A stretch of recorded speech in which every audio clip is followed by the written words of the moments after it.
Ang timbang ko nung araw nung nasa US ako, 185 pounds. Nagkaroon ako ng iba't ibang karamdaman, hindi ako maka-exercise. Yung blood pressure ko, lagi na lang, nasa 30s lang edad ko nun. Noon ko na-realize yung pagkakaiba.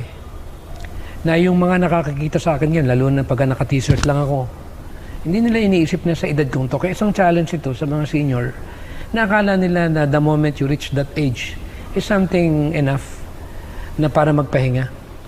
There's no such na gagamitin natin yung word na retired na. Walang retirement pagdating dito sa pagpa-exercise, walang retirement pagdating dun sa paggawa ng mag-share ng katotohanan, walang retirement na tinatawag na wala ka ng gagampanan. At ang Panginoon naman ang bahala kung ano yung bahagi naman niya sa isang tao na sumusunod sa kanyang kalooban. Kaya naging advocacy ko at naging commitment ko